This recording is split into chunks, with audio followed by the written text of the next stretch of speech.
Welcome back to the Deep Dive. It feels like our lives are always run by the tyranny of the urgent, right?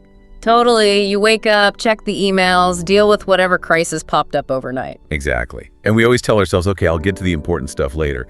The big picture things, relationships, what really matters. But it gets pushed back. Well, this week, we dove into some source material that really flips that whole modern mindset on its head. Yeah. How so? We're looking at these incredible historical moments where, well, an entire nation basically hit pause right in the middle of an emergency, a war even, to focus on spiritual commitment, not survival. Okay, you've got my attention. We're talking about the Book of Joshua, right? The conquest of the Promised Land. That was like nonstop military action. It was intense battles, high stakes, and yet 4 times, Israel deliberately stopped everything for what our sources call seemingly irrational decisions. Irrational because they had enemies right there ready to pounce. And instead of, sharpening swords, they chose to worship, to rededicate themselves. Wow. Okay, so this really forces us to look at how they operated, their whole philosophy. Exactly. Our research frames this as trying to find ways to push back against our own lives. This overcharged, convenience-driven, achievement-oriented life we all seem to live. And there's a guiding principle for this deep dive. Yeah, it's that core idea. You probably know it. But seek first the kingdom of God and his righteousness, and all these things will be added to you. Matthew 6.33. Easy to quote, much harder to live. Especially, I imagine, when you're literally standing on enemy turf, army bearing down on you, seeking the kingdom first in that moment.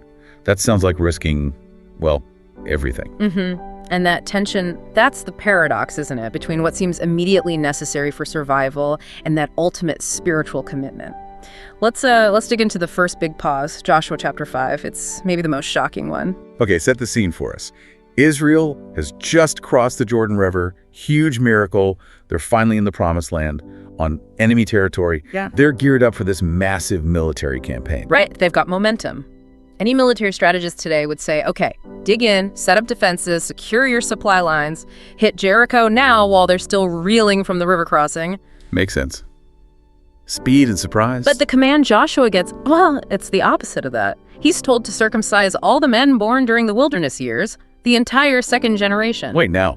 I mean, that's not just bad timing. That feels like a colossal tactical mistake. Yeah. Logistically, what does that even do to an army? Think about it. After this amazing miracle, you turn to your soldiers and say, okay, guys, now we're going to do something that makes you completely unable to fight for several days. Morale killer. And incredibly dangerous. If the Canaanites had attacked then, the whole thing could have been over, wiped out. Instead of, like our source says, harnessing the horses and sharpening the swords, the entire fighting force undergoes a ritual that leaves them, totally vulnerable for at least 3 days. It's that paradox of vulnerability you mentioned. Choosing weakness when you need strength most. Exactly. So why? There must have been a reason powerful enough to override that immediate danger. And there was. It goes beyond just, ticking a legal box. The sources suggest this was really a response of gratitude. Gratitude for crossing the Jordan. Yes. Before they took one step further into the land God promised, they needed to reaffirm who they were. They were the covenant people, connected to the actual owner of the land. So spiritual alignment before physical action. They had to get the relationship right first. Confirming the covenant was more important than sharpening the swords, because ultimately the battle belongs to the Lord, but only if they were actually in that relationship. Right. And that commitment, even at military cost, that echoes later, doesn't it? Absolutely. This whole incident lays groundwork for huge theological debates later on, like Paul arguing in Galatians about whether Gentile converts needed circumcision. The principle cemented here is the relationship, the covenant, comes first, before the outward sign, and definitely before military readiness. Okay, so they get through that incredibly vulnerable period. They're still on enemy ground. Surely now it's time to fight. You'd think so, but no. Still feeling the effects of that recovery time, they hit pause again. Another major decision focused on remembrance, not attack. What do they do this time? They celebrated the Passover, Joshua 5.10. Even with the, quote, pressing and immense task of taking the Promised Land right in front of them, they stopped for this huge memorial feast. And they did it properly, not just a quick version. Oh yeah, the text is specific. In the evening of the 14th day of the month, full compliance. It wasn't squeezed in around battle plans. The battle plans were put on hold for it. So remembering where they came from was deemed more critical than conquering where they were going at that exact moment. Precisely. Wow. And that act, that pause, it's layered with meaning. Okay, unpack that for us. Layer 1 is obviously looking back, right, to Egypt. The 10th plague, redemption from slavery. It marks the end of wandering, the beginning of inheritance. Exactly. But it wasn't just historical. That sacrificial lamb, it pointed forward. To Christ. Yes, to the ultimate Lamb of God who would ransom everyone from the bondage of sin. And our source material highlights how Jesus himself transformed Passover into the Lord's Supper, a memorial of his own death. So right there, in the middle of a literal war zone, they stopped to remember a past deliverance that actually contained the promise of a much greater future deliverance. It's like injecting hope into the battlefield. It is. And it goes even further. That feast hinted at an even more glorious reality, the ultimate fulfillment, the redeemed entering the heavenly Canaan. Wow. So pausing for Passover wasn't about nostalgia. It reframed the entire military campaign. It wasn't just about land. It was part of a much bigger spiritual story moving toward God's final promise. You got it. It ensured they saw their fight not just as politics or conquest, but as a spiritual movement. This deep loyalty theme is really powerful, which brings us, I guess, to the third big moment.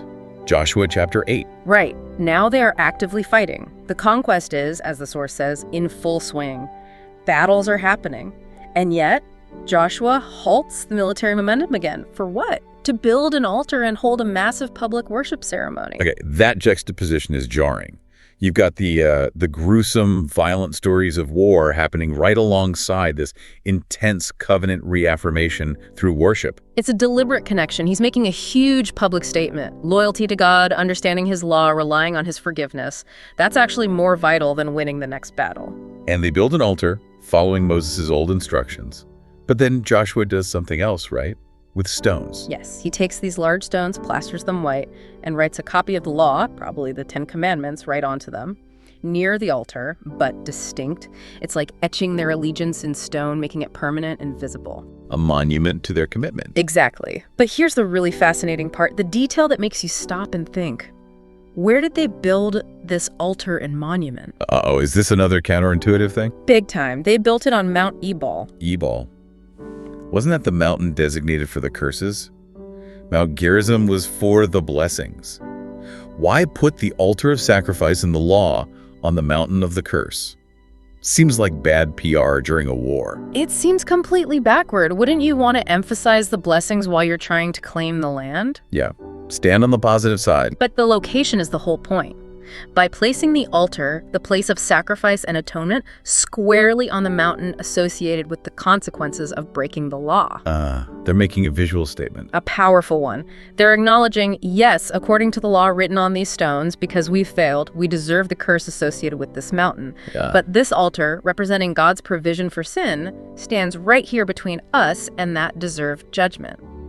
It's a profound picture of grace needed even amidst conquest. Wow, okay. So they're saying, we know we fall short, we know what the law demands, but our hope, our ability to even be here, rests entirely on God's sacrificial provision. The spiritual reality just overshadows everything else. It does. It wasn't just going through religious emotions. It was a stark reminder of their dependence on God's mercy for their very existence and success. Which really pushes us then. For you listening, what are the spiritual practices today that function like that altar on Mount Ebal? What are those tangible, maybe even public commitments you make that acknowledge your need for grace, that stand between you and just relying on your own strength? Yeah, we need those visible anchors, those monuments of loyalty and remembrance, maybe now more than ever. It's easy to forget when things are just about achievement. Okay, one more major pause to look at. This is later, in Joshua 18. The heavy fighting is mostly done, but there's still a huge administrative job left, dividing up the land. Right. The 2.5 tribes got their land east of the Jordan. Judah and Ephraim and Manasseh, Joseph's sons, have theirs. But there are still 7 tribes waiting for their inheritance. It's a big logistical task. And you'd think, okay, let's get this done, let people settle, establish borders, finish the job. Practical stuff. But Joshua interrupts again. Before finishing the land distribution for those 7 tribes, he calls a timeout. For what this time? Another ceremony. To establish the sanctuary. The tabernacle, the place God designated for his presence to dwell among them, my tabernacle, He sets it up at a place called Shiloh before the rest of the tribes get their plots of land. So worship, God's presence, takes priority even over getting your own home, your own piece of the inheritance. Absolute priority. The spiritual headquarters had to be established before everyone got their physical address. It sent a clear message. What was the message? That God's presence among them was what made possessing the land meaningful and even possible. The tabernacle at Shiloh was to be the center, the source of ongoing blessing and guidance. Owning the land was secondary to having God in the land with them. This ties back to what you said earlier about forgetfulness. Yeah. It's so easy, especially when things get busy, or maybe even when things are going well. Oh, especially then. Our source mentions how we humans tend to be forgetful amid the bewildering demands of everyday life. Dividing land, running businesses, managing families. The logistics can crowd out the spiritual reality. So the altar, the monument stones, and now the tabernacle at Shiloh, they're all physical anchors against that drift, against forgetting who is really in charge and who gives the blessings. Precisely, tangible reminders that the spiritual inheritance underpins the physical one. Okay, so for Christians today, we don't have that physical tabernacle at Shiloh. Where does that focus shift for us? How do we maintain that God's presence first priority? Well, the writer of Hebrews points us to the heavenly sanctuary. Our focus shifts to Christ's ongoing work for us there. That needs to be our true center, our spiritual headquarters, especially when we're battling modern giants, things like debt or addiction, or maybe just overwhelming career pressure, things that threaten our faith, our hope, our sense of spiritual inheritance. Keeping that heavenly focus is key.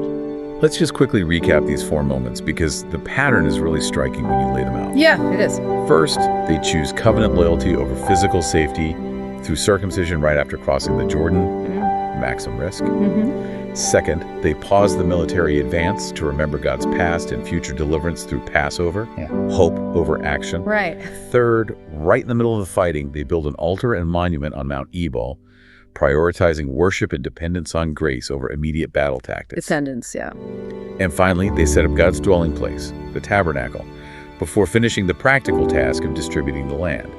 Presence over property. It's a powerful sequence, and the common thread is clear. Renewing that commitment, that covenant relationship, daily spending that focused time with God, that's the best investment we can make. It's always priority one. It completely flips the script on our usual way of thinking, where we try to achieve first, then maybe make time for God if there's any left over. Exactly. Joshua shows us, you commit first, you worship first, so that you can then move forward in God's strength, not your own. Which brings up that challenge you mentioned earlier, maybe the toughest one. Why is it so easy to forget the Lord and rely on ourselves, especially, as you said, when things are going well for you? Success seems to breed complacency.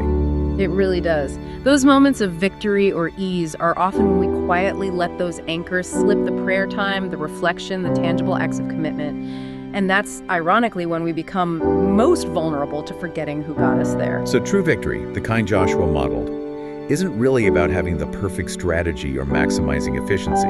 It's about getting that ultimate loyalty confirmed first. Everything else flows from that. Well put. And our source material leaves us with a final thought connected to this. It mentions the communion service, the Lord's Supper, which grew out of Passover.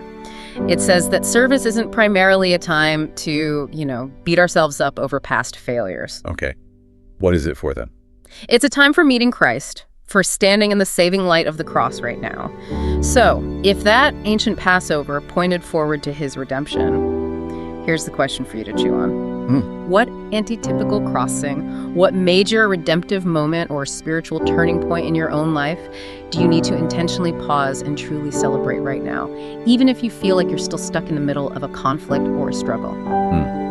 Pausing to celebrate a past victory, even while the current battle rages. Yeah.